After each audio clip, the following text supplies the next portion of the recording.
Welcome to episode 23 of the movie Lighthouse, shining a light through the fog of film. My name's James. You crashed over my name. No, but that's just because I demand such punch. Alright, you do your name, Wyndham. My name, Wyndham. Yeah. I'm Wyndham. His name's Wyndham. You do your name, Lauren. My name's Laura. It feels like a long time since we've been does. together. So long. So long that intro was not quite as smooth as it once was. No, it'll But need some work. Maybe by... It's early. Yeah. It's so look at the cock. He hasn't even crowed yet. Look at him. It's early Sunday morning. This is the earliest we've ever done this. Yeah, this is his fault though. Like I said, you can take the boy from the farm, but you cannot take the farm from the boy. Well, I think out of all the episodes we usually do, when we do them in the morning, they sound marginally better than the ones when we do in the afternoon. Marginally. Yeah, maybe. You get sullied by lunch. Hey, I've got some great news for you guys. Go on. This is our summer special. Should we not know this beforehand, or does it matter? Not really. Oh, okay. There's nothing So it's special not about that it special. except it's going out in the summer. Oh, Perfect. What do we feel about Well done, summer us. nowadays? Well- do we trust them? They seem a bit strange. They're all right. Did anyone get used to get summer specials like the Beano and Dundee's? Yeah. No. Didn't you? I was never allowed. Oh, I had them all. Yeah, I got, what's it called? Mouth pop. What's it called? That stuff you put in your Ah. mouth. Popping candy. Yeah. It's like magic shit. That came free with the Beano. It did. I got 3 episodes of that one. All right. Well, we haven't got any correspondence this month. Well, it's summer, though, right? So people are off on their People are holidays. busy. But people are listening and people are enjoying the show by all accounts. Yeah. All accounts? Well, not Or all accounts. some accounts. By my account. We've taken a small amount of information and we've extrapolated it out. I like it. Well, yeah. shall we crack on then? Yeah. You've got a lot to do today, apparently. We've got a lot to do today, so we're going to get straight on with some news. Hi, hon. How's it going? Okay, I'm going to kick off with some news to start with. That's do. probably a good It's idea. not really news because it's not like news, but Right. it's new to me. Olds. By some reason I can't remember now, I was introduced to something called Star Trek Continues. Now I've never heard of this. I have. Right now, it's a website, but it's run by this guy called Vic Minuzia or something. Oh, I had a bad case of nausea. And basically, this guy is a massive Star Trek fan, and he felt very aggrieved that the original 1960 series didn't run for the 5-year mission. So there was a gap between the 5-year mission and the first movie. So he has faithfully made 11 episodes of Star Trek following on from the original series. Now, before you balk at this idea, the production values are superb. It looks just like Star Trek. Right. The acting is pretty good. I mean, Has it got Shatner in it? No, so Pretty much does, though. Vic plays Kirk, Right. and Is that actually him? yeah, and by the end of it, he's almost morphed into William Shatner, and the guy who plays Scott. He's not great. The accent's not brilliant, Scotty is very, very different, but still good. but it is superb. I watched all 11 episodes, and they were brilliant. I mean, the stories were great. It linked it. It opened. The very first episode opened on like a Wild West theme kind of thing, and then it goes, this is a new prototype for the holodeck. Holodeck, yeah. Right. And then they introduce a new character, which is the ship's counsellor. Obviously very 60s style, but she was brilliant as well all the way through. So he's got that idea from the Picard years, right? Yeah, but it kind of bridges. You would have one, wouldn't you? Well, yeah. It's absolutely superb. I can't will think admit highly enough I've of seen it. probably about 3/4 of the first episode of it, but That's it a lot is for you. Yeah. It's That's enough to absolutely rate it. It is brilliant. It is absolutely brilliant. It should actually kind of, I think, it is such the standard, like you say. It kind of should really be recognised. I think it warrants to be released. Yeah. The Star Trek franchise should really give it its or due. just watch it for free on StarTrekContinues.com, which I did. Right. So you can do that It as well. is really, it is really definitely worth a look. Yeah. Okay, anyone got anything else? Presumably, if you like Star Trek. Yeah, I suppose so. Or if you like the 60s. Yeah. Or a nice... actually, no one wants that. Right, okay. So, bit of a bummer, but we did lose, for me, a biggie. Rutger Hauer. We lost Rutger Hauer. What? Yeah. We lost Rutger Hauer. This is news to me. Yeah. But, so only 2 or 3 days ago.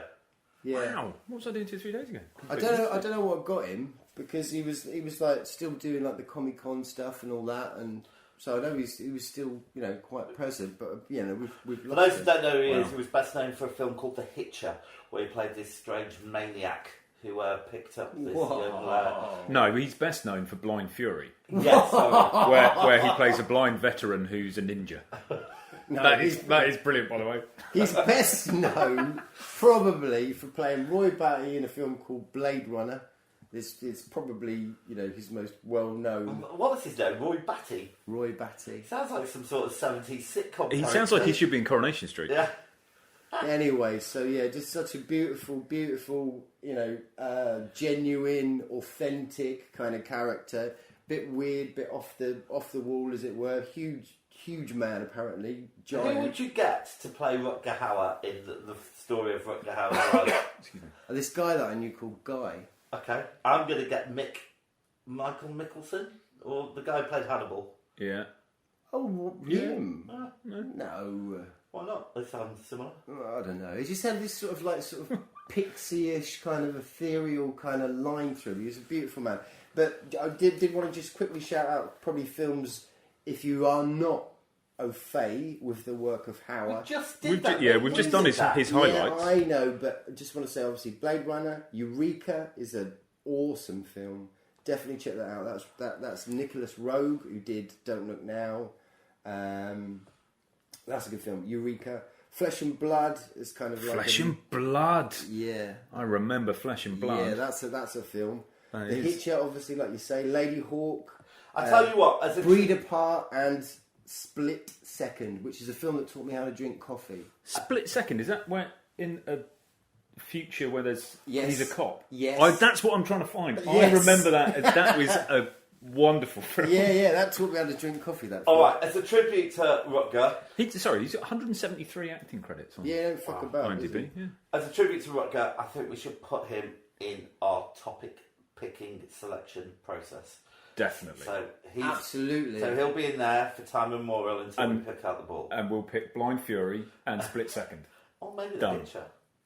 Well, those are my two now. We can just bank those. Anyway, we'll come back to that. See, Breed Apart and All right. Eureka. Yeah, anyway, go on. Wyndham, you got any news? No. Okay, back to me. Yep. The BBC are making a new version of Wurzel Gummidge, starring Mackenzie Crook. What's the Wurzel. theme tune? Flipping heck.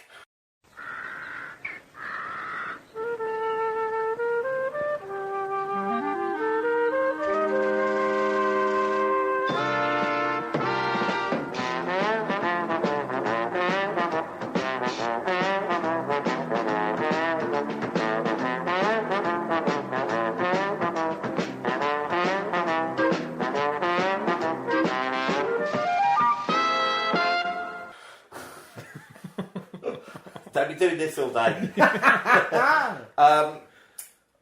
It's excuse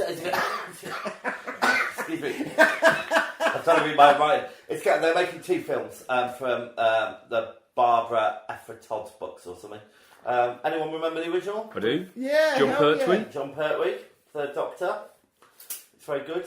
Is it? I remember it being good, but I was very young. Well, yeah. So it might be shit. They also did their last series. They did Wurzel Gummidge Down Under, where they went and filmed it in Australia. What? Yeah.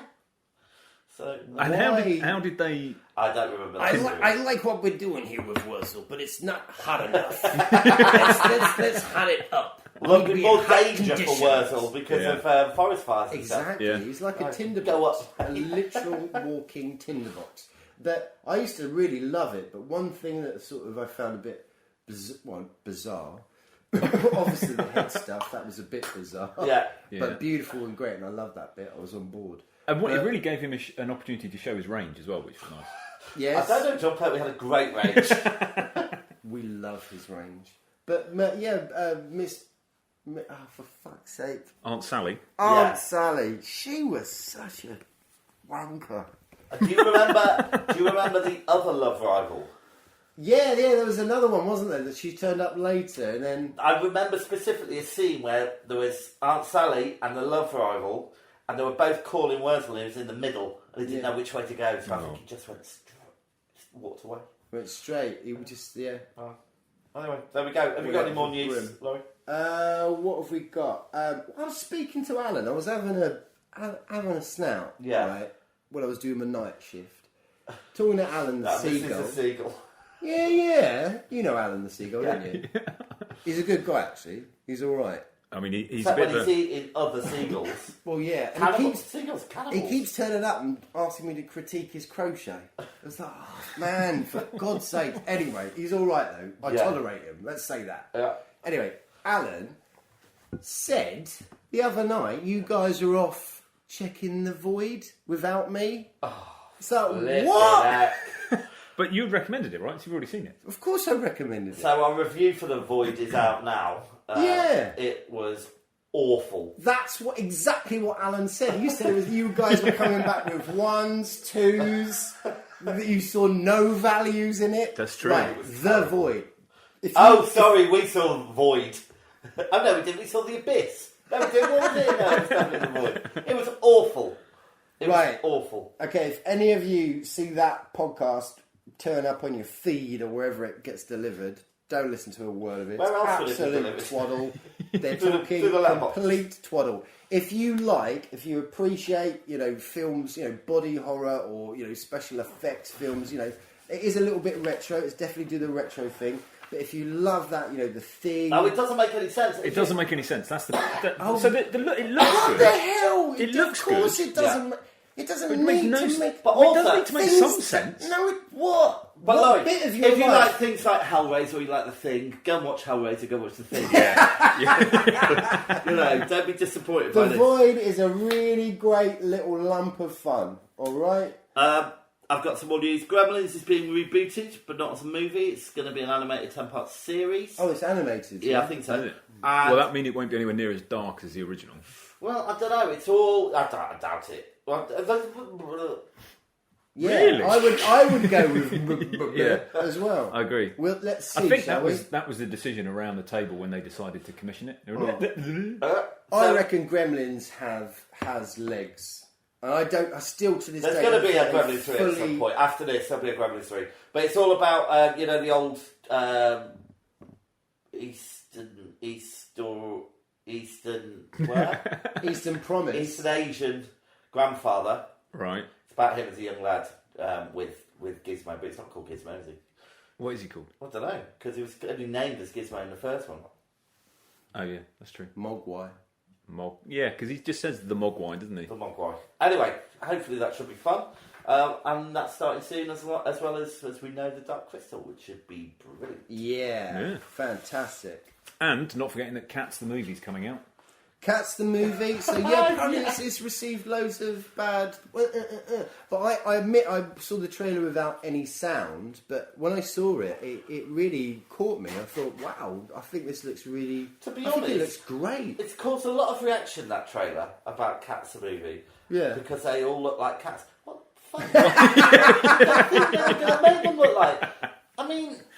They don't look like they're dressed in lycra from the 80s. If that's what people wanted, go back to the 80s. They wanted those Go little to furry West little End. wristbands and ankle bands. I think just it made them looks amazing. Like human cats. My big issue is it's got bloody thingy Corden in it. Oh, James yes, he gets Corden. everywhere, that And man. I just can't... Hands up, he just weirdly gets on your dick. Oh, James No, Corden, I mean, yes. That's completely. 3 hands in the light. Yeah. So smug. Yeah.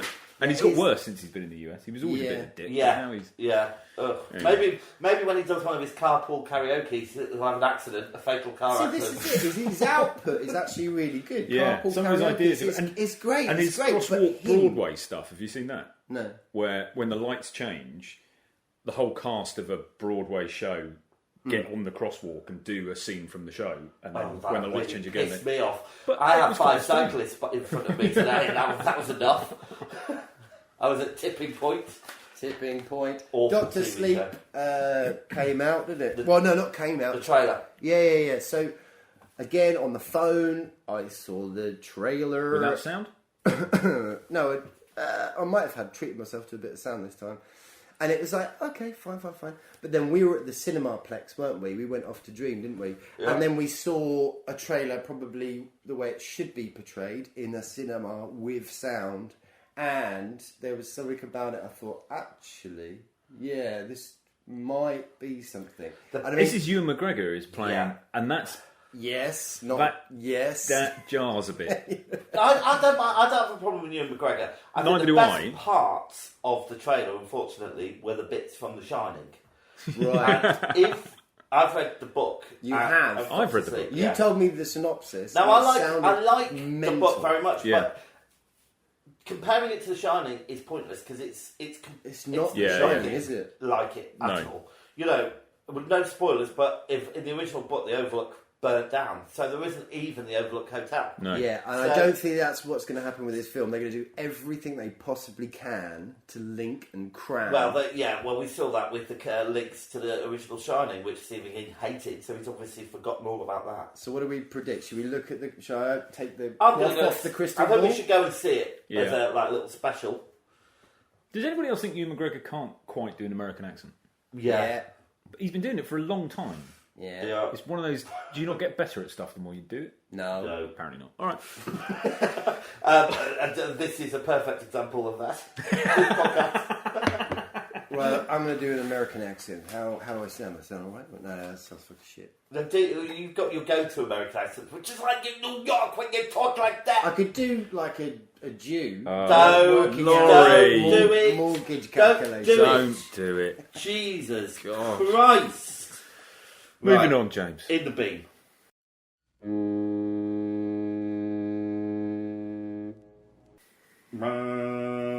Oh.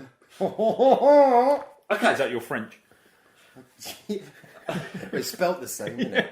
Wyndham, kick us off. I am going to go for, excuse me, the 5-part TV drama Chenobyl. Yeah, I've heard Yes. stuff about this. Sky. Yeah. It is incredible. It's Yes. so good. Just that kind of, bearing in mind it's not that long ago, It's in our lifetimes. and just the cataclysmic nature of that incident, but also you kind of then find out that actually they averted a thermonuclear problem which basically would have laid waste to the whole of Europe. Fuck a duck. And it's just incredible. It's got Sorry, is the UK counted in there? yeah. Oh. But it would have kind of effectively made the Ukraine and everywhere immediately around Russia uninhabitable for several hundred years. Fucking hell. It's got Stellan Skarsgård. It's got Jared Harris in it. Right, yeah. And Punchy it's, fuckers. yeah, but people like Stellan. Is it Stellan? Stellan This is the Skarsgård? two brothers, right? One of them plays it, and the other guy's in Big Yeah, Little yeah, Lies. he's the son. Yeah. But this is the father who's in all the Marvel movies. Oh, I know who you mean, yeah. It is Stellan Skarsgård, but it's He's in got the Thor films. yes, yeah, and it's got Emily Watson as well, who is Yes. brilliant in pretty much everything. She was in Equilibrium as well. I kept seeing her. Right. And she played the character that was kind of created to enhance the program. So she played a scientist, didn't she? She did, yeah. And her character, it said at the end, You've seen Chernobyl. yeah, I loved it.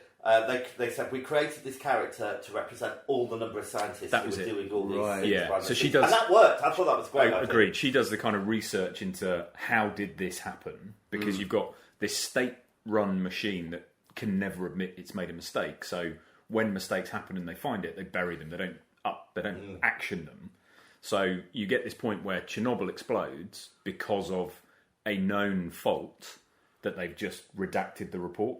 So all the other nuclear power stations in Russia have this same problem, and they're not doing anything about it. So you kind of have this Jared Harris's character, who is also a nuclear scientist. He's got this moral dilemma as to whether he breaks with kind of communist doctrine and the government's doctrine saying we never admit defeat and never admit we're wrong, at the risk of having another Chernobyl and another Chernobyl and another Chernobyl. So in the end, he does go against them. It brings a question actually to my mind about, you can go and now visit what's the name of the city next to it? I can't remember the name of it now. Don't know. But you can go and visit. You can go and it's the extreme tours. Yeah. And it also got me on thinking about, you can go and visit Auschwitz and stuff. Yeah. Right. And there's obviously, a reason why people might want to go to Auschwitz and stuff. But it does concern me that maybe we're making these kind of places into a theme park. And I think it depends on the attitude you take to those places. Why do you want to go? Yeah. So there's been a whole load of anger and stuff like that on social media and in the press about inappropriate tourism, as you're saying. So some of these Insta models and all that kind of stuff are going to Chernobyl and getting pictures of themselves taken in people's homes where they left overnight. Yeah. And where hundreds of thousands of people died, although the official death toll is like 31. Yeah. Right. But they're So that's kind of back to that whole the government. But look, I mean, I don't think there's anything.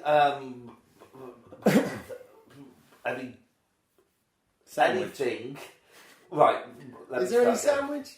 Right, our cancer rate in this country has gone up to 1 in 3, and it used to be 1 in 10. Yeah, that pissed me off when they said that. I've no doubt. 1 in that's got 3 to of do with us is Chernobyl. going to get cancer. I was like, fuck off. I'm sure that's I think to do it's with higher than because that as well. it was everywhere. It's in our system. But there's loads of stuff, like mobile phones and things like those. Yeah. It's like they go, it's all right, fine. nuclear plant blowing up. Yeah. Mobile phone. Which one do you think it is? I don't know. All right. Anyway, that's my individual. Milky- Thoroughly worth the it. Milky excellent. Way. I definitely recommend that. Yeah. I mean, Laurie. a friend of mine at work actually was saying that. I was like, I don't really... similar to Threads, I'm not in any rush to go and witness that. And he goes, yeah, but do you know what happened? Do you know about it? I was like, no. And I think, I should imagine this is a really, really great, well-tailored Well, you haven't It seen is it, so brilliant. you can't comment. Yeah, it is Afterwards. brilliant. And Okay. Jared Harris is one of those actors that I was watching it with Louisa. When he's a funny-looking fella, isn't he? But he's brilliant. Which one did he play? He played the main scientist. So he's Ed Harris's son. Oh, Not Ed yeah, Harris. yeah. Richard Harris's son. Right. And there were times while I was watching it, I was thinking, I'm just hearing Richard Harris. He's got a real similarity to his time. Anyway, okay, so in the beam for me, I will admit, I've actually seen quite a lot of stuff, but I'm just going to say, back to Rutger Hauer, go and watch Nicholas Roeg's Eureka. That's what I will say. Is this your in the beat choice? Yes. Great, go on then. You've got Gene Hackman in there. Rutger Hauer does play... I've never heard of it. What's it about? Eureka. Okay, so Gene Hackman is this sort of driven psychopath? No, not really. He's really obsessed about, becoming rich or being that successful man. And you first see him in the middle of some Arctic kind of condition, desperately trying to find gold, all on his own, and he does actually find gold. And then it's not the fallout, but the sort of the creation of becoming the king, as it were. And then you've got these characters, his daughters around him. Rutger Hauer's kind of like this playboy kind of character. It's a weird film, very Nicholas Roeg, obviously very edited, but really, it's a good film. If you like film, check it out. It's not the easiest thing to see. Great. Yeah, Eureka. All right, and mine is 30 Days of Night, directed by David Slade, with Josh Hartnett and Melissa George. Anyone seen that? No. Do you know what? It's a brilliant vampire film. Wait a minute. It's set in a town. Yes, Which, I have seen which doesn't have any daylight for 30 days, and this team of vampires turn up, and they're really uber violent, and so they're stuck in this town for 30 days trying to survive. It's great. Oh, I might have It seen is that. good. It is good. It keeps you on the edge of your seat. The only thing I think is a criticism of it is I have seen it. you don't get the sense of them being in there for 30 days. You know, they're like That's sitting in true. an attic for ages, and It's the like, attic bit is the only yeah, bit that it's we like you really have get not the been length in of that time. attic for like 10 days or so, because, well, you know, it doesn't look like they've been in there for about half an hour. Yeah. So we were in a little town, aren't we? Where are we? Alaska or something like Somewhere that? like that, Yeah. And yeah, so the cop turns up or whatever, is quite a young cop. Yeah. He's got history in the town, and then that night kicks in, and then lo and behold, some vampires turn Absolutely. up, and they will not sleep, obviously. for But like 30 it's days definitely of worth night. checking out. Yeah, it's good. Okay, right, so on the rocks. Love on the rocks ain't no surprise. Laurie. So we managed to sneak out the lighthouse, didn't we? Oh. Who did that nighttime shift? Was that you, Wyndham? I must have. Fucking hell! Yeah. That might explain all Let's the ships get on all the those rocks. broken ships. I'm not used to it. Jesus. Anyway, we did. We did, didn't we? And we went to see Midsommar. Yeah, which our review is online, so let's not talk about Yeah, I think I was a little bit gushy actually with Midsommar. Let's be honest. Is it a film worth watching? Absolutely. It's worth watching, but It's a probably, I think, to solidify kind of what I experienced, it's kind of a story that's about that big, all right? Very small. Yeah, I'm using my thumb and my finger, and then, but there's a big song and plump all around it, performance of a film, but, you know, it's all about storytelling and experience, and it's a proper, again, if you like film, it's definitely worth watching because it's great. if you don't want to waste your money on paying for a drama degree, just go and watch No, Midsommar. don't be like that. It's just loads of drama exercises all the way through, that's it. It's you basically have to remove kind of from reality and allow the film to be the film. Oh, you're And gushing again. Get on with the Yeah, one yeah, you yeah. It get on with is- the one you're criticising. It is really good. It reminded me a little bit of actually of Wes Anderson. and Right, it you're not does getting the another thing- choice. This Okay. is your choices No, on the rocks. wait, just quickly. I'm going to put Midsommar I didn't down talk to about what you didn't Midsommar. like. We have two eyes, don't we? Most people have two eyes if we're, lucky. And that phenomena of closing one eye and opening the other one and this, that, and the other. Midsommar, it does it a couple of times where you are watching it and it's like, oh shit. It does the whole two eyes. You've got one eye open and two, blah, blah, blah. Anyway, that's really great. But we also stayed to watch The Dead Don't Die. Well, that's not true. Jim Jarmusch's I left halfway through. zombie film. It's awful. Awful. Yeah. Every joke didn't land at all. I left halfway through, which was close to an hour, Yeah. and we'd seen Iggy Pop as a zombie, which was just a bit excruciatingly painful to watch, really. Wasn't funny. It was so slow. Yeah. Every joke missed the mark. Did it get any better? Sadly not.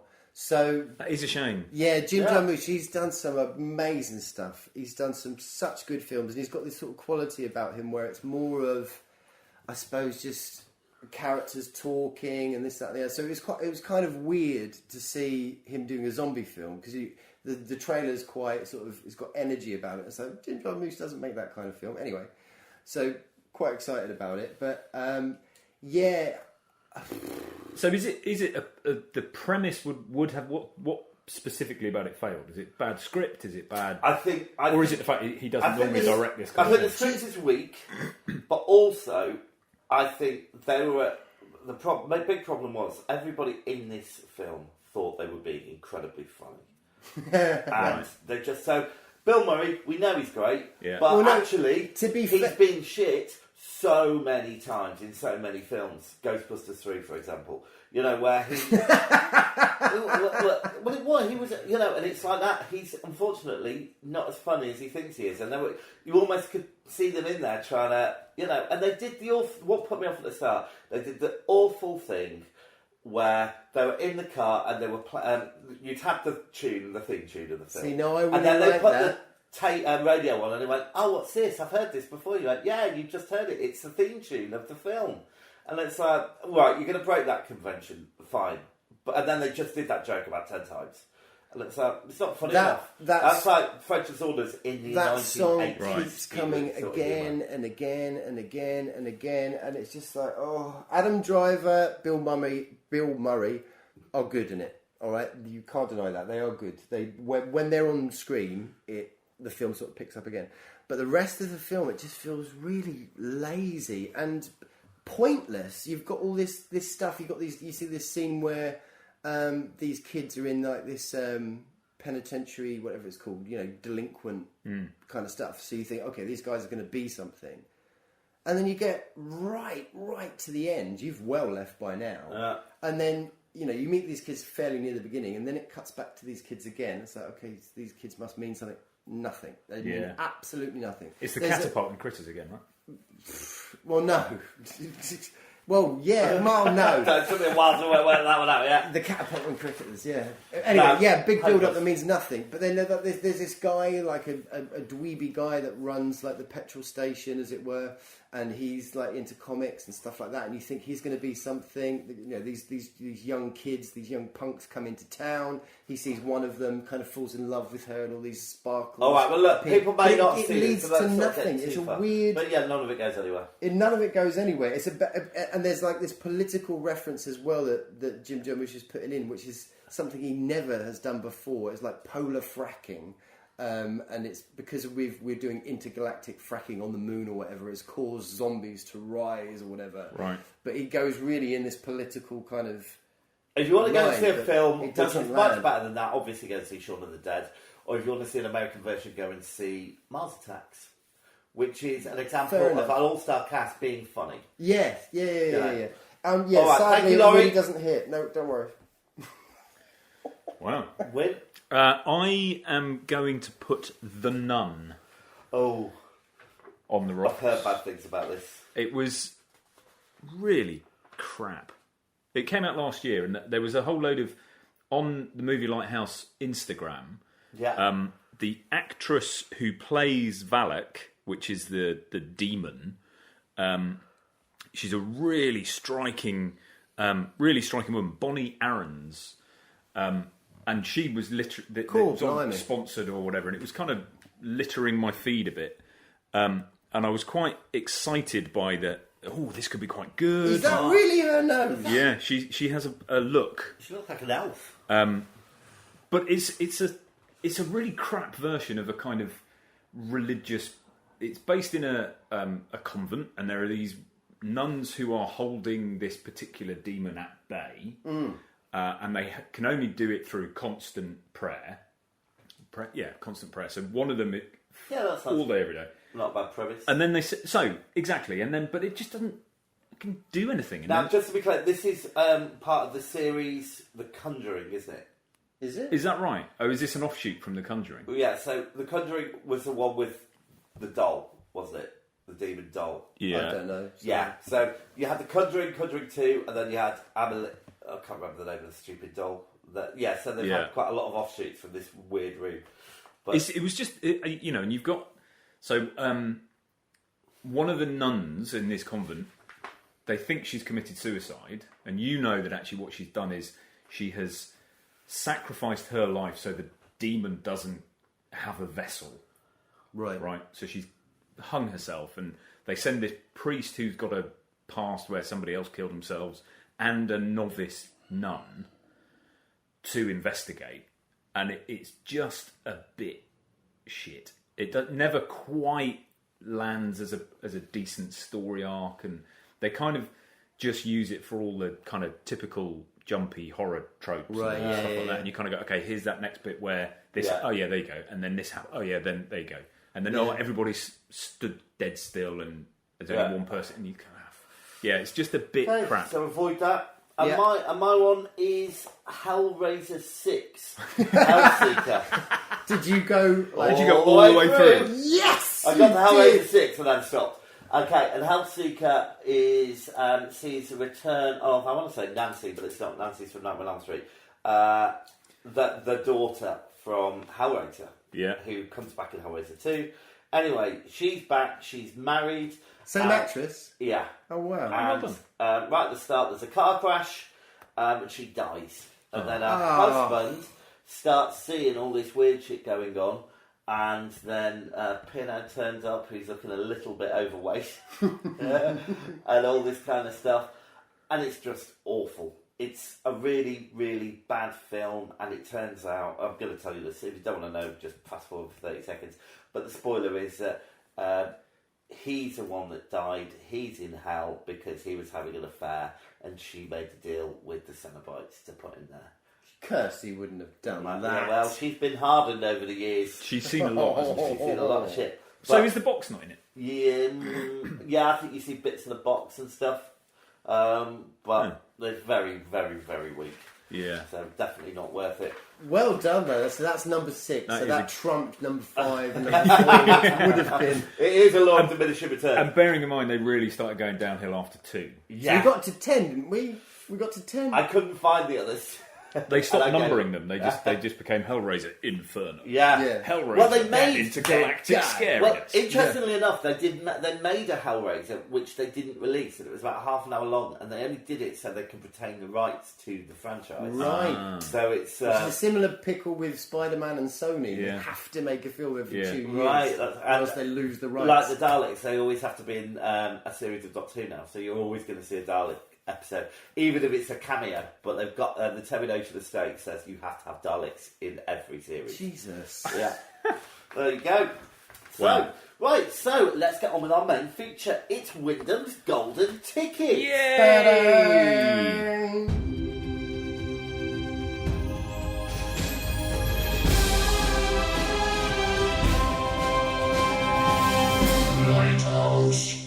So, let me give you a little bit of information about Wyndham.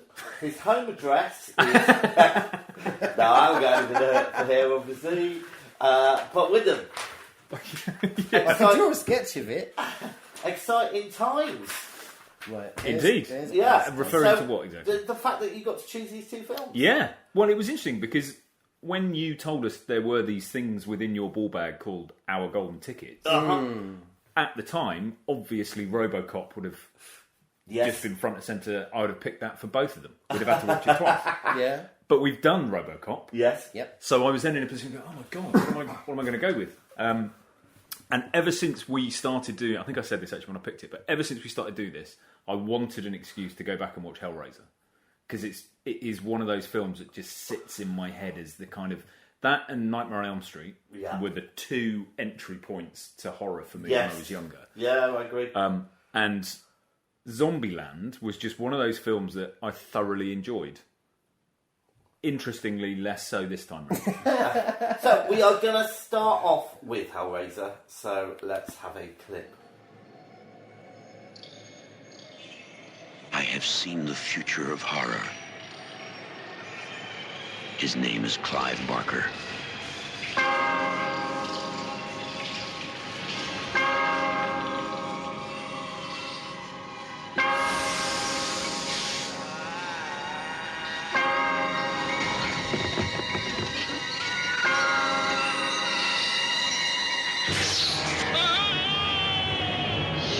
Hellraiser. Beyond any terror you have imagined. Okay, so let me give you a little bit of... Okay, so let me give you a little bit of information. Are you having trouble with your words today? I am. Are you all right? Yeah. It's early. Okay, it was released in 1987.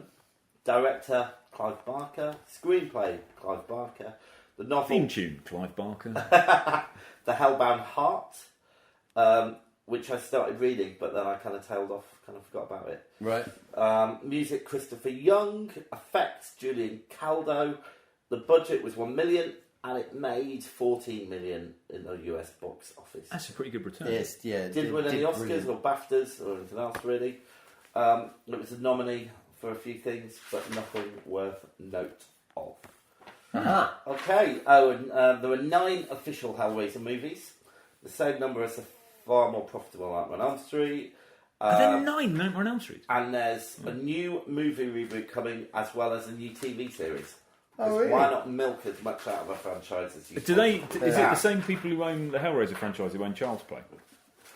Probably. It's probably just one person who Yeah. owns all of these Yeah. things. Why do you say that? Because law of diminishing returns, they just get shitter over time. Okay. Notable actors: Andrew Robinson as Larry, Claire Higgins as Julia, Ashley Lawrence as Kirsty, Sean Chapman as Frank, Robert Hines as Steve, and Doug Bradley. Doug as Bradley. the lead Cenobite, known ubiquitously as Pinhead. Which Alright. isn't what he's called in the novel, is it? No. And What's he called in the Marvel? Can you remember? I think he was just the lead Cenobite. Okay. I think he is, yeah. Yeah. Okay, so Laurie, could you give us a synopsis, please? Yeah. So, basically, you got like this stinky, dirty nailed scuzzbag who goes and meets the guy that sells Mogwais, and he goes, "There you go, there's your box for you, guy." And then he goes back to his bedroom and he opens up this box, and obviously this is Pandora's box, which opens up. Well, he wants to push the boundaries of experience. He wants to find, explore what it could be, the elements of reality. And this box apparently could give you heaven, could give you hell. And he opens up hell. And so where that happens, he gets fucked up. And then his brother moves into the same You're telling house. the film story. Yeah. That's not what a synopsis is. It's to give an idea of it. Wyndham. I thought he was doing all right on that one. Yeah, so as Laurie says, this is a film about pushing the boundaries of experience. Frank opens the box, gets dragged to hell by the Cenobites. A little while later, he escapes from them. Aha, yes. And tries to recorporealize himself. With the help With the help of his brother's wife, brother's who wife. he had an affair with. There you go. Right. This episode was sponsored by the word recorporealize. Right, connections to the film. I've got one. Go on. I made my own version of Hellraiser 2 before Hellraiser 2 came out. Did you do it with your nana? I did. You seen it? Was she Pinhead? Yes, she was. I used cocktail sticks for the effect, and it went very well. What, you just stabbed her in the head? No, I had like little. I had a horror movie making makeup set, which I've still got. I attached cocktail sticks to her head. It's great. It's brilliant. And I used an egg. There was like this little light box that I had, which you could put an egg on to see if it was fertilised or not. Yeah. But I transformed that into my little Cenobite box. Cenobite box. Which it does have a name. Which with your nana. Oh, there you go. Wow. All right, first memories of the film. When? First memories of the film, I'd have been in my early mid-teens. Yeah. Watched it with my partner in crime at that time, Simon Hooper. Hooper! And it was it's weird because I remember it differently. Uh-huh. So when I picked it, I had in my head I'd blended Hellraiser 1 and 2. Right. So when I was watching it this time, it was like, oh, what? But yeah, first time would have been 13, 14, 15 maybe. And just sat there going, wow, this is amazing. Yeah. The effects are great. The kind of repulsion at the Cenobites. Even though Pinhead is kind of like lead Cenobite, all the others are way more fucked up than him. Yeah. I've seen it. Yeah. And he wasn't quite the lead. I mean, I was watching behind the scenes, documentaries and stuff. And because he got put on the movie poster, he was the one that was propelled to fame. The other Cenobites were a bit pissed off about that. Because they kind of diminished. But he was the strongest. Yeah, absolutely. How about you, Laurie? I probably saw this when I was about 17, 18 actually. Came up to a lot later. And when I first watched it, strangely, I suppose, I don't know, I was at the time I was painting, really into art and stuff, and I was very aware that, Clive Barker is, he's created this universe, man, it's really edgy and dark and, blood and whoa and sexy and disgusting and Sado. And it didn't quite hit with me, because I thought, oh, fuck off, cheesy cunt. Like that. However, I was completely wrong. It's an absolutely brilliant idea. I'm really chuffed that you picked this for your golden ticket, because I sat down properly and looked at it, and it's a brilliant horror film. All right, when I first watched it, I just thought it just kind of had like a sadness to it, but I was completely wrong. I saw it the first time again with a friend of mine, Nick Bolton. He said, "Oh, you've got to watch this film, it's amazing." And it was right. And I had a poster of Pinhead.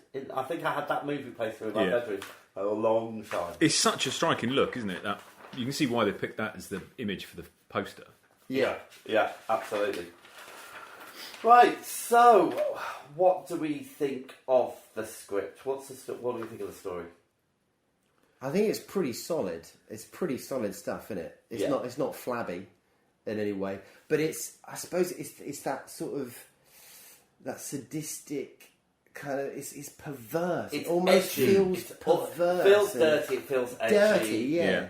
But I think the script is very streamlined. It doesn't waste any time. Yeah. You know, it moves along at a hell of a pace. Halen Pace? I said hell. Okay. Hell of a pace. Oh, right, I see. Hell of a pace. Yeah. And I've got here that the plot makes perfect sense, which isn't always the case. No, it's not. Yes. Yeah. The only... And I agree with that completely, and actually I'm okay with this omission because it's obviously deliberate. They never seek to explain how Frank escaped the Cenobites in the first place. Yeah. Which you kind of think, how would you do that? But you always need some of that because that adds to the mythology, doesn't it? It's like, how did he get out? And they don't know. Yeah. Yes, which is also that kind of, okay, so we're not dealing with some kind of omnipotence. Yeah. They don't know he's got out. Yeah. Interesting. Yeah. That is cool.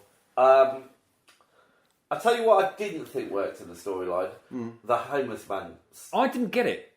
I'm still not entirely sure. I mean, he turned into a dragon. He turns into a big fuck-off demon at the end. Which they had very little budget for, and just threw together like some antlers and stuck on like it still looks great. Come on, let's be honest. Well, it's okay, but I didn't really see the point of him. I agree. Especially when you see him for the first time, when Kirsty and the guy who I was never quite sure whether the boyfriend was supposed to be British or American. He sounded very American. Irish, isn't he? Well, he sounded American, but was giving it all the whole kind of, well, you know, educated over here, I don't know. But yeah, the Fagin character was a bit weird. I think he was just there to eat crickets. Yeah, just be a little bit disgusting. Yeah. And stare. He's got a great stare. He did have a good stare, though, yeah. That's not Clive Barker, is it, playing that character? No. Okay. The other thing that I noticed that actually the Cenobites barely feature in the film. They have a running time of 6 minutes and 18 seconds. Is that correct? That's correct. Oh, dear. Well, yeah. Very good. Well, yeah. So, but they kind of do really puncture through, don't they? They really do give it that wowness. Yeah. But you get them really early as well. Right at the beginning. Right at the start. Brilliant. And I mean, like I say, when I've rewatched this now, it's really, really cool. I can imagine potentially actually a lot of horror fans this film actually being possibly their favourite horror film. Close to top. Because it is serious and it's just so smelly. Yeah. That woman, you know. So let's talk about Julia a little bit. So yeah. I thought it was an immaculate, brilliant performance. Yeah, I mean, it's amazing. The whole she's thing married is really... this guy, right? Yeah. And Frank turns out to be this guy's brother, her husband's brother. She's married the boring brother. Yeah, she married him, and I think on their wedding day or a few days before, Frank turns up in the rain. First time she ever meets him, and then immediately he starts But you can see her. in those flashbacks, her character is so much more sweeter and innocent. Yeah. Before she gets together with the corruption of Frank. Corruption of Frank. Or rather, corruption of Julia. And so much so, she goes as far to go, okay, Frank, you've appeared in my loft, and you're coming back, and you're just currently chunks of flesh, but you need more blood. Okay, I'll go and kill people for you, man, because she's really into Frank. Yeah, well, she actually does. I've made a note saying, there's a quote that she says saying, "I'll do anything you want, anything." And she emphasises that kind of anything. And you kind of go, anything is a lot. Yeah. And she I mean, that could be anything. Yeah. That could be something worse than murder. Yeah. Which is a really cool kind of line. And then all the way through that, you've got this whole universe of just, you know, they call it pleasure and pain in equal measures, but really sadistic. And the design of it is just freaking awesome. Yeah. You know, obviously Clive Barker is a painter, he's an artist, and he's bought these just really cool, clever designs. And then you say about the special effects. I mean, I don't know how old this film is now, but it's 87. pretty fucking old. 30 years? Yeah, 32 years. It stands up to this day. I mean, like Frank coming back to life. That was amazing, and It's it really freaking put me in mind of The Fly. Yes. Yeah, it's When up that there. all kind of disgustingness, and even to the point where when you see the shots of the hooks firing into looks flesh, awesome. you Yeah. kind of go, but it's not quite as good as the rest of them. But I think that just goes to emphasise how good all the other effects are.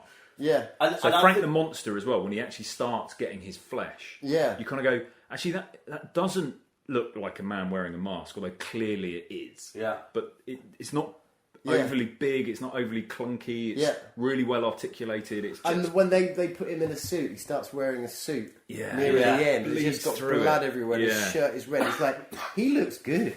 So He quite a looks lot of great. people, yeah, quite a lot of people played Frank, didn't they? So you had the Frank from the flashbacks, Yes. and then you had the actor who played Skinless Frank, Frank the Monster. Yeah, but also Frank's voice was voiced by somebody else, Great. Yeah. and then there was another Frank. So the brother ended up playing Frank as well. Oh yeah. Of So there course. were Yeah. four Yeah. people who played Frank. Yeah. So there you go. See, again, back to that smelliness. So, have you ever seen Dirty Harry? Yeah, Clint well, he's Eastwood. the the brother is with the main bad guy in Dirty Yeah, Harry. so he's, is it called Scorpio or something? Yeah, Scorpio. Yeah. Yeah, Scorpio, I think, or Scorpion. Scorpion. Scorpion, yeah. And This is the boring brother you're talking about. Yeah. Yeah. So I was obsessed with Dirty Harry. I used to watch it a million times. And if you're listening to this and you've never seen Dirty Harry, you have to see Dirty Harry. It's fucking amazing. And the soundtrack's amazing. But that character Scorpio in Dirty Harry, it's just always smelly and I just didn't like him at all. And I think that was another problem when I first watched this, because that actor is just It winds me up. And now I've watched it again. Yeah, I kind of allow that character, and he does quite a good job actually. Well, they're all kind of caricatures, aren't they? Yeah. And that was one of the things when I was watching it again this time. I was thinking, wow, these performances are a bit. But that's the point. They're exaggerated, and it's kind of like this, as you said. Yes. There's degenerates everywhere, and it's just this decay and awfulness, and the boring brother is just a dick. And Yeah, he's a dick. and she's because when we first see Julia, she's not fully down the road to corruption because she hasn't killed anybody yet. Yeah. But you can tell there's just this Yeah. darkness Yes. to her. And Yeah. She's lost right from the start. yeah, Kirsty loves a little bit of overacting, bless her. yeah. I thought it was a likeable Yes, performance. yeah, And when it I is was young, I likeable. thought she was great. Yeah. I thought she was a bit too easily impressed by her boyfriend's cigarette trick. Yeah, I tried that. It gave me a creep. And the problem, and this wasn't a problem with the performance, but right. So she watches a man eat a load of insects. Yeah. And then when she's questioned about it, she went, "Oh, nothing. What happened? What's happened? Oh, nothing." You would say this dude's just eating a load of crickets. some insects. Steve, utterly useless. Is he the boyfriend? Yeah. Yeah, wanker. And a proper, just a wanker. Yeah. Just a waste of space. But All the guys in this film Yeah, it's a good point. are actually. total wankers. Yeah, actually, and all the victims, you kind of go, well, you kind of deserve to Yeah. be killed, to be honest. All men are dicks. Alright, so I don't think it's fair if we don't spend a little time talking about Doug Bradley, who played Pinhead. Right. Yeah. Because I think that performance is iconic, Yep, Yeah. I'd agree. and it helped to make this film stand above many other horror films. of I the think time. the minute you see him, the minute he kind of comes on screen, it's like immediately he's kind of the caliber of, okay, this will go down as an iconic monster. You know, he's up there with Jason, Freddy, Yeah. that kind of thing. Yeah. Because the way old Dougie plays it, it's got that, again, that sort of, I don't know. Well, he was told not to underact hugely. He Yeah. was told to pull it back, pull it back, pull it back. Yeah. So actually, because he gives very little, you're on It's edge. so Gives powerful you because more, of doesn't that. it? Yeah, But that exactly. sort of British accent, and we're explorers of forbidden pleasures and all that. He's not necessarily a malevolent Well, it's a guy. bit- He's not. Yeah. He's not a baddie. It's a And he Brit- does do a deal with Kirsty. He's like, okay, I'll let you fuck We'll off do the then swap. if you bring me back Frank. If you Yeah. can find him. I mean, and also it's a British film. It's set in Britain. Yeah. Yeah. Which is very confusing if you then go straight on to watch Hellraiser 2, Which is not. set in Britain. Yeah. Is it not? No. I thought Hellraiser 2 was. Even though Where is it? Kirsty is Yeah. just in the asylum. Yeah, Yeah. absolutely. Is it in America? It's moved to. It doesn't make it clear, but it's. Oh no! To tell you what makes it clear, American cops. American cops go into the house, and it's like suddenly the house has transported itself from England to America. That's the power of the box. That's kind of weird though, because Hellraiser 2, all the actors are English. Pretty much. Weak bits. I thought the tunnel Cenobite was very weak. Well, The yeah. tunnel. Yes, this Oh, is the, this yeah, is the yeah, 80s. the so- stinger thing. Yeah. So you've got this really cool, let's be honest, it's really cool monster. It's kind of upside down. It's got little arms rat for feet. legs. Yeah. And Yeah. it's running down the wall. So in the 80s, I think that moment would have been like, wow, fucking hell, this Yeah. is great, because you're watching it on VHS, you can't clearly see it. Whereas now, you've got kind of a clearer shot of it. You can blatantly see that it's on runners. Maybe you can should see have the guy a behind VHS it. button on the remote control where you can turn it into like. Yeah. That's a great idea. filter. Exactly. Because Yeah. I've said it 1,000 times before, you know, films are about dreaming, and dreams aren't necessarily always in high definition, are they? So you just No. need that little bit of blurriness around the edges, and certain films fare better, and that specifically this scene, I think. But it's a great design, but yeah, There's you're lots right, of it's great quite design. The weak. puzzle box itself, great design. Fantastic. I think they used about 10 versions of that in the film. Yeah. Yeah. And the music is quite iconic as well. Music's really good. Now, do we know the mythology behind the music? No. Right, so there was this band, which I didn't write down, unfortunately, that Clive Barker knew, who had written loads of music for this, and then, like, as a big company took over, they said, no way, We're not letting the band do it. I think it was the right idea, to be honest. I heard that music. It was okay. So, as this was being made, the production title was called Bizarre Sadomasochist from Beyond the Grave. That was its official Really? title. How did that not hang around? Why don't they just call it the Hellbound Heart? But it kind of sums it up. Bizarre Sadomasochist from Beyond the Grave. Yeah, spot on. Kind of nails it. Yeah. It took them 10 weeks to make. Did it? Pretty good, right? How about, sorry, I wasn't listening. What? 10 weeks. Yeah, that is pretty good. Clive Barker had full Control. Full control. So Yeah. this was his baby, Yeah. and that's probably why we've got such a good film. Yeah. Because this was made. It's with true to his vision. Love, care, Yeah, attention, creativity. It was coming from an artist. You know what I mean? And he basically cut a knife, and he's given us a whole new dimension, a whole new franchise, which unfortunately It's is great gone that it was a on. British film. Yeah. Although, and just the only other thing I wanted to mention about the set and production, that hospital, worst hospital ever. Yeah. Weird hospital as Yeah, well. really weird hospital. They didn't look like that in 1987. No. And you definitely didn't have a nurse just sat there. We've said this before about American Werewolf in London. The nurses don't just fucking sit there watching serving TV. you, hand them. Yeah. and on the set stuff, kind of linking the set to the people, some of the shitty men in this film. Men are shit in this film. All of those guys. The house is a shithole, right? Yes. Let's not hide from that. Uh-huh. You know, I quite And the like that room- house. I'd buy it. And the murder room, if you thought you were going to get lucky and you've been picked up in a bar and they take you up into this shithole of a house, you kind of go, actually, you're a skank. Yeah. I'm all right, thanks. Yeah. I'm a wanker. You're a skank. This is not going to work. But they all kind of go, that- oh yeah, look, he's Exactly. dirty. That adds to the smelliness of the And film. it do you know does. what I mean? It speaks to their characters, obviously. Yeah. But It's yeah, just- it was just like, ugh. Any other bits and pieces before we do memorable scenes? I just love the way that, you know, this is definitely a gore film. You know, it's got a massive gore factor to it. However, the blood and, you know, gore blood stuff, the blood means something. It's not just sort of, you know, we got like these gore films. None of it blood, goes to waste. None of it goes to waste. Blood actually physically means something. You know, all the blood is bringing Frank back to life and stuff like that, which is a really cool thing about it. It's a very, very good film. It's a very, very good idea. Well done for picking it. Yeah, and I think the, as you said, the script is streamlined and there's no kind of waste, and there are some brilliant lines, and they all have a purpose. So even the stuff that always makes me feel uncomfortable, when any bloke says "come to daddy," it just makes me feel really uncomfortable. I don't like it, but works perfectly because he's a wrong. Yeah. And then just some of Doug's lines are brilliant.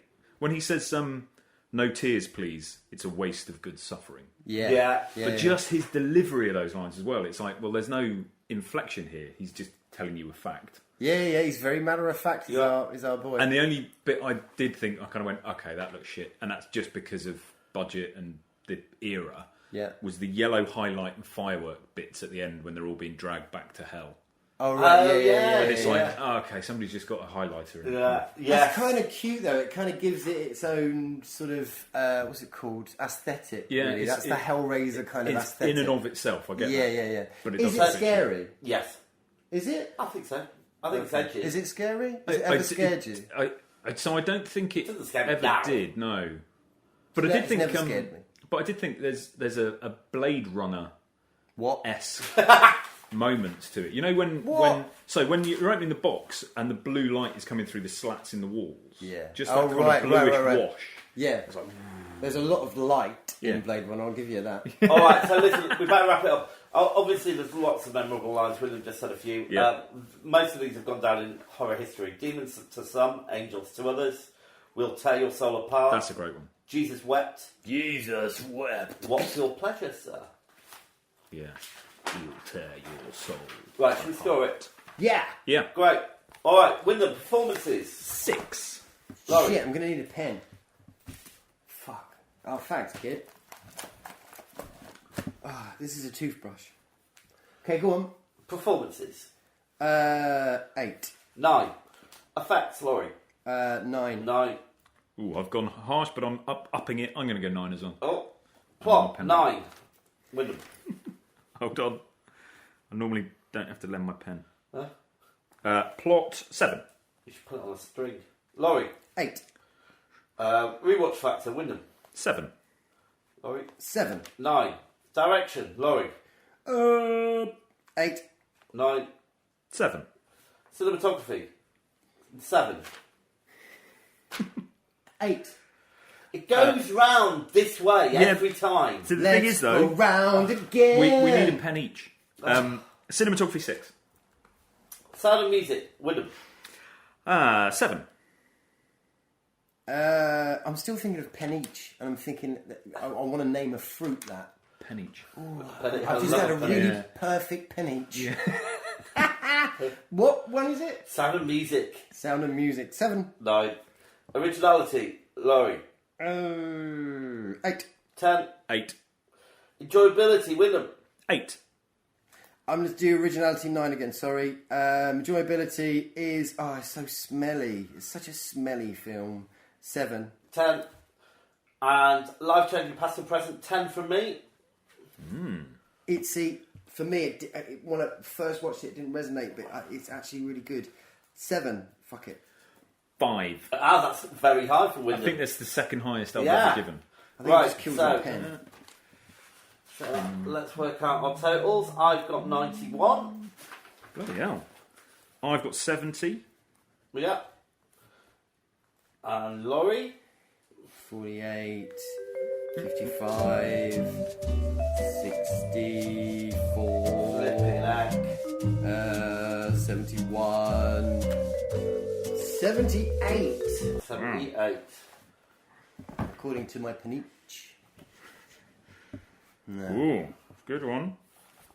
Ooh, Punchy gives us an average of 79.6. 79.6%, which places it. What did you get? I can't remember now. 70 something. 74? Oh, sorry, that's taken a while. Right, 79.6. Overall, that puts it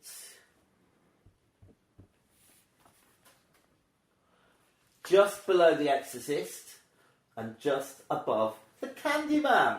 So it's Whoa. sitting with Clive With its- Barker's other piece. Yeah, that's And cool. I want to nominate that Clive Barker becomes an honorary lighthouse keeper. Really? Yeah.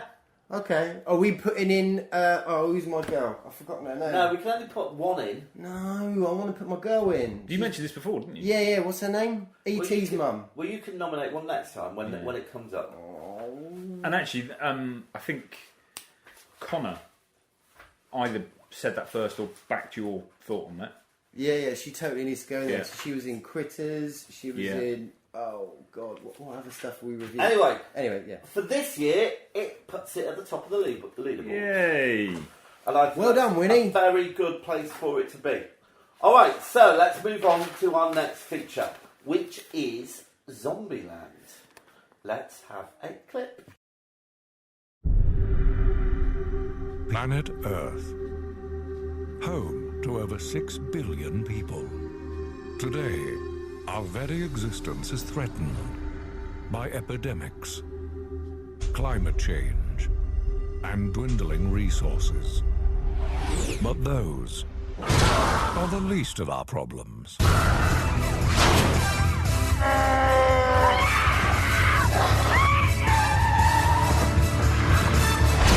Welcome to Zombieland.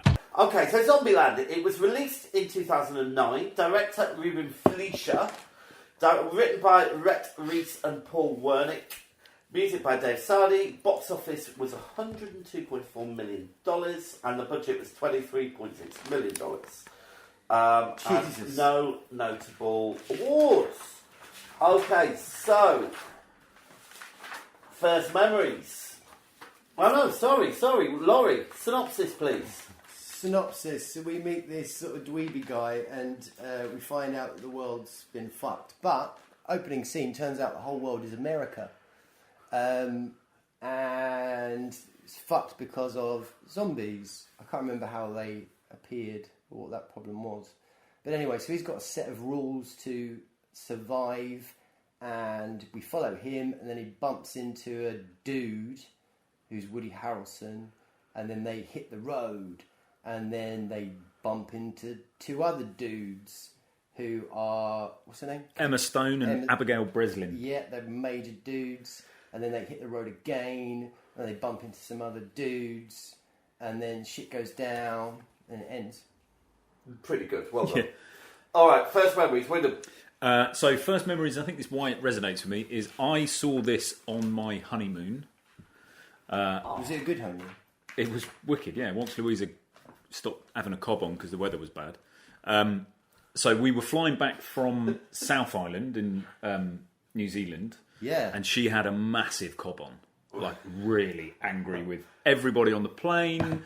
The person sat in front of her, the second she sat down, put their chair back. And Louisa does not do that. I really hate that, though. And she was I don't put my chair back.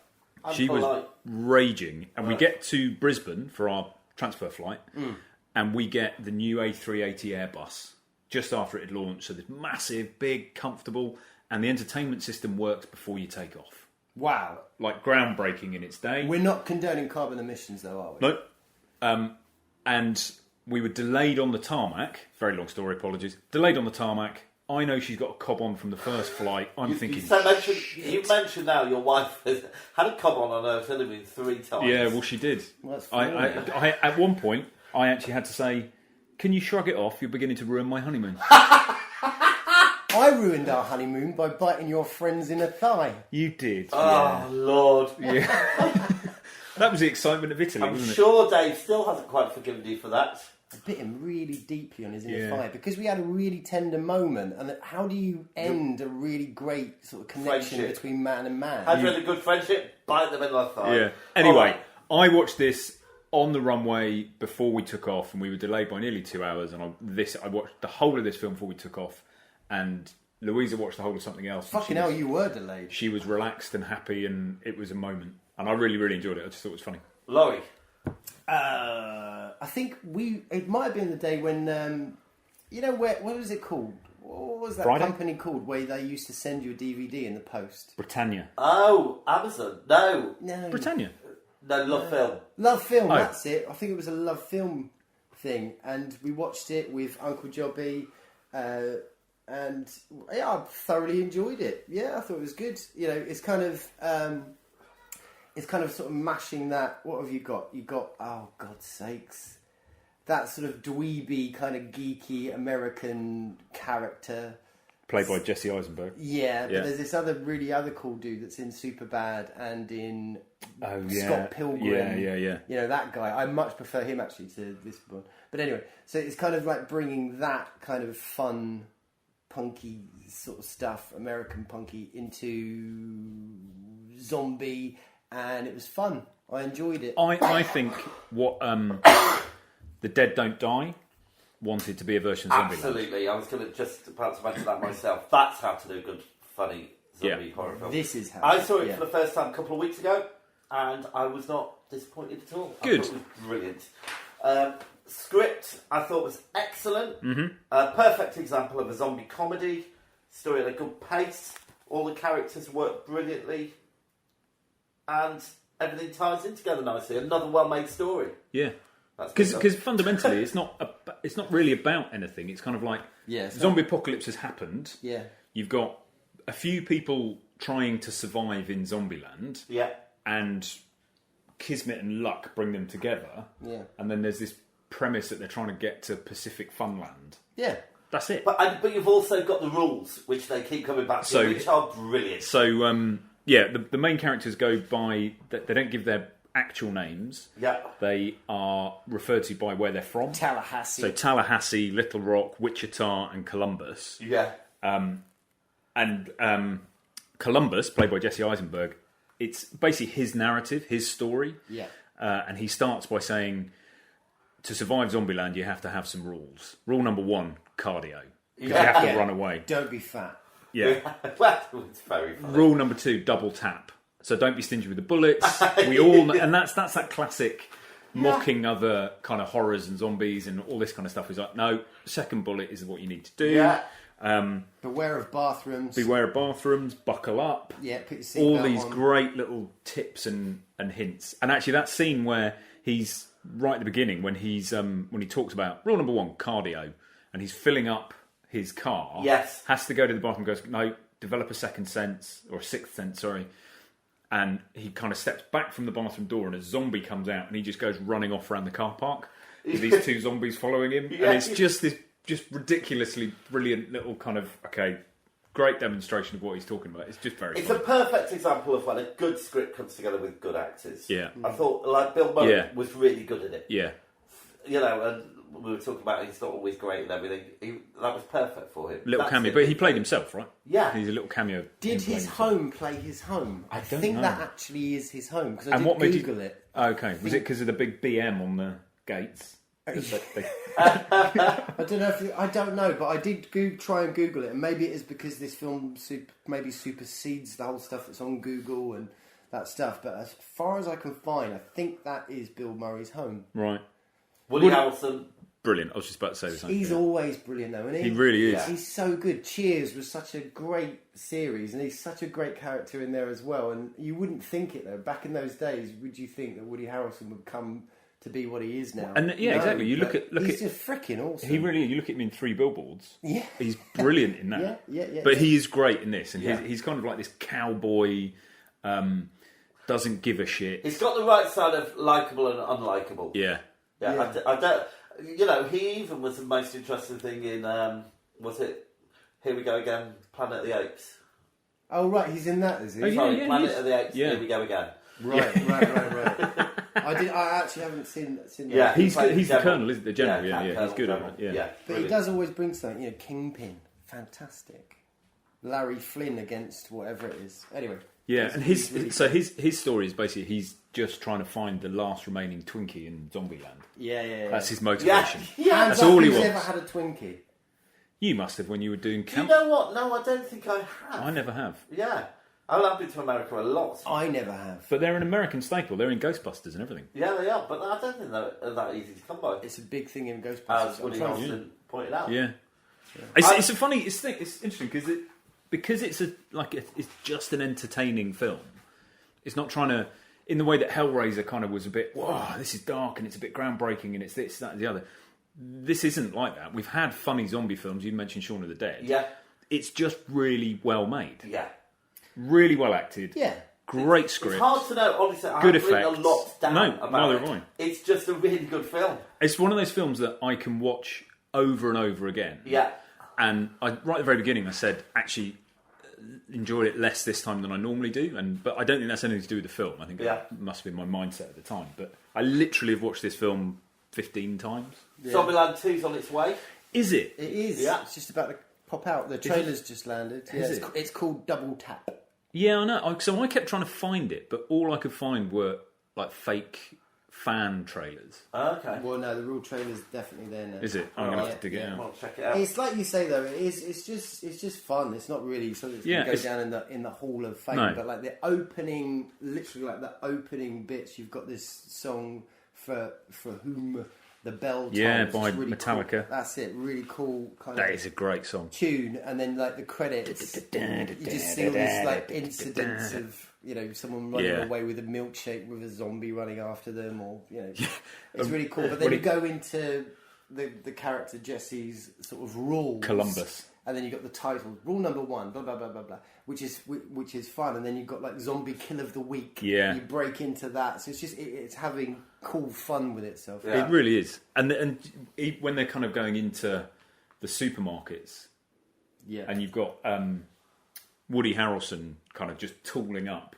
gets his banjo out, and kind of whereas most people who are surviving are trying to avoid zombies, he's just out to get them. He's loving it. Because you find out, spoiler alert on this? That's right, yeah. Yeah, you find out that he lost someone dear to him. lost someone dear to him, and he's raging about it and just wants to splatter any and everything. I don't know if that's a spoiler, because I think that's pretty much a staple of every zombie film. There is that, They've always lost someone, haven't they? And then, but then this whole zombie thing, like I've said before when we've covered the zombie stuff, it is that fantasy. It's a perverse fantasy, definitely, that I have.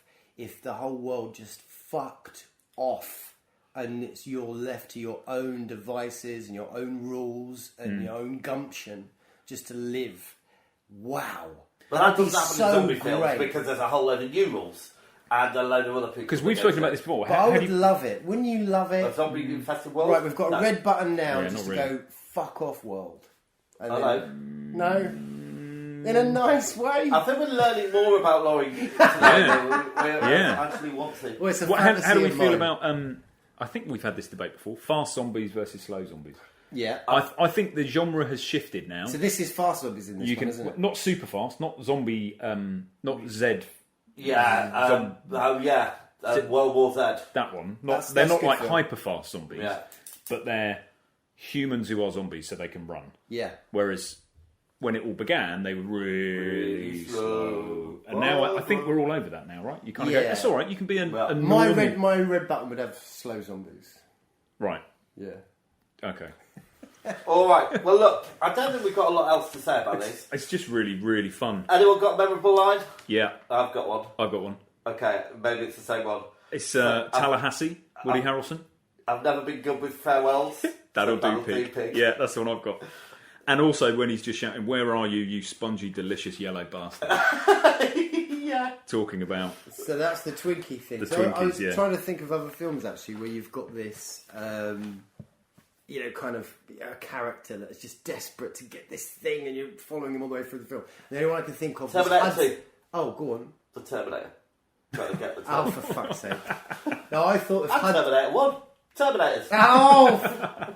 Hudson Hawk with Bruce Willis all the way through that film. He just wants to have a cappuccino, but for whatever reason, he keeps getting interrupted and he can never have his cappuccino. I can't quite remember. It wasn't Pulp Fiction where they have to like a big Hula burger or something. I don't think they have to like it. That's just the nice dialogue before he kills. Check out the big brain on Brad. Right, okay, let's score it. Laurie, kick us off with the performances. Oh, 6. Okay, gets a 10 from me. Gets an 8 from me. Effects, 10 from me. 9. 7. Plot, Wyndham. 8. 6. 9. Rewatch factor, 9. I think you're all being really harsh. 8. 5. Direction, Laurie. 5. 9 for me. 7. Wyndham, cinematography. 7. 6. 8. Sound and music, Laurie. 6. 8. 7. Originality, 7. 6. 6. Enjoyability, Wyndham. 9. 8. 10. I haven't enjoyed a film. I think that's punchy. I think that that's I haven't seen before. To sit down and watch a film and really enjoy it for what it was. I really like. You just because you can just disengage your brain, can't Yeah, you? It's like it's a great entertain film. me for an hour and a half. Life-changing past or present 3. And that'll be 1. I've gone for a 0 on that. Okay. All right. Although it did change your honeymoon. Well, it ended the honeymoon deliberately on time. we were due to come home. Jesse Eisenberg. Yeah. I don't know. It wouldn't surprise me if, I don't know, something about him that gets on my dick. When this first came Is it out, because it he's never like did. the head of Facebook? Maybe it's that film where I've No, it's had not. a certain I'll tell you what insight. film it is. Superman. Is it maybe Superman that? versus Batman, where he plays awful He plays Lex Luthor, interpretation doesn't of he? Lex Luthor. Yeah, that is Awful. bad. He plays him like the Joker. Yeah, I But don't know. like really shit. Yeah, really bad Joker. It's like I wouldn't be surprised if he's like really into, I don't know, women Careful. oppression or something. Careful. I don't know. All right, yeah, stop. All right, so Wyndham, what's that out of 100 for you? What? What? How much? Oh, school. Right. Sorry. 69. Yeah. Laurie, You're gonna have to. 83 from me. Wow. 12. That'll take you to 19. That's 24, 29. 35, 41, 47, Jeez. 55, 56. 56. 56.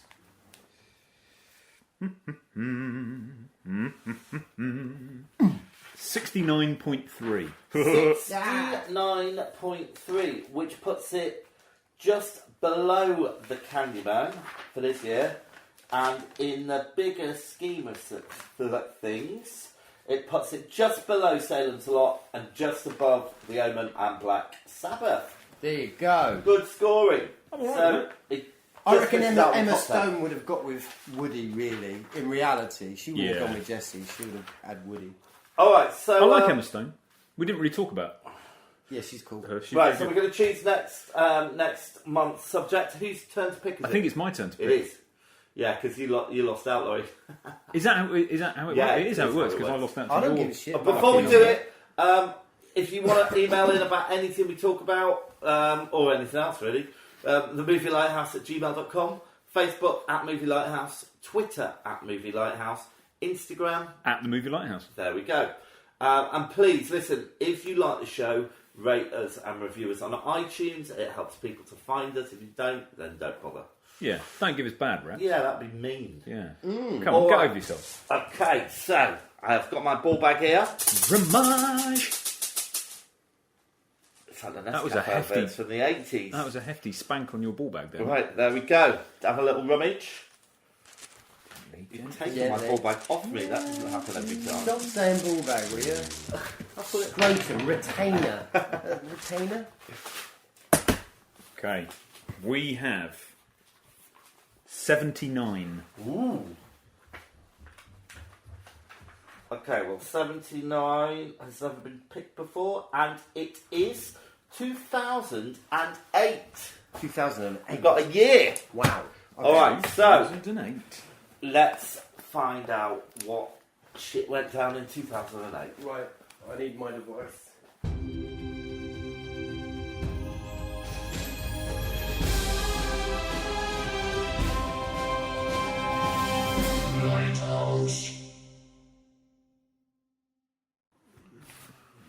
All right, so we're back.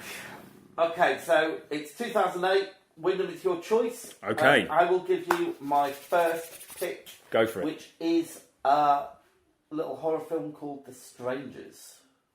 Okay. Laura, have you picked? I'm picking, yeah. Right, your first one. Go. What's The Strangers about? Just pick your film. You're not going to give it a little bit of a punt? No, I'm not. Okay. First one for me is a horrible film, Eden Lake. Okay.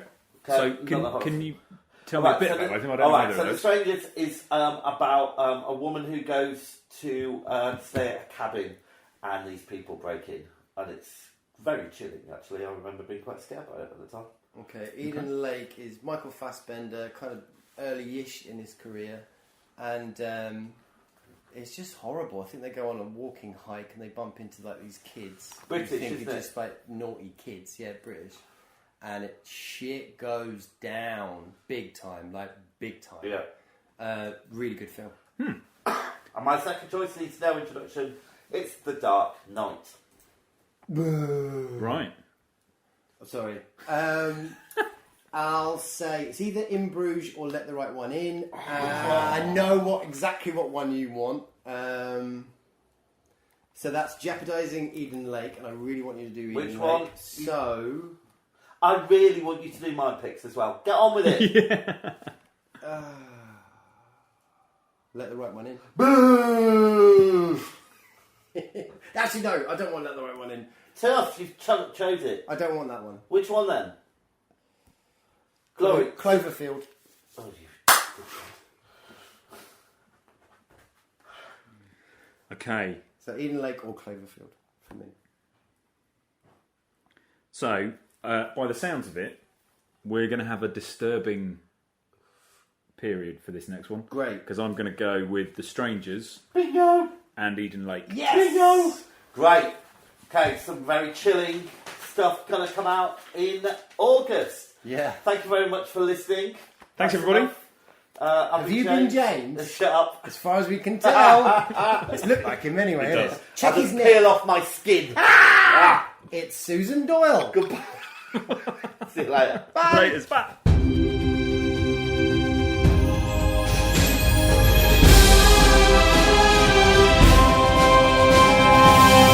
Lighthouse.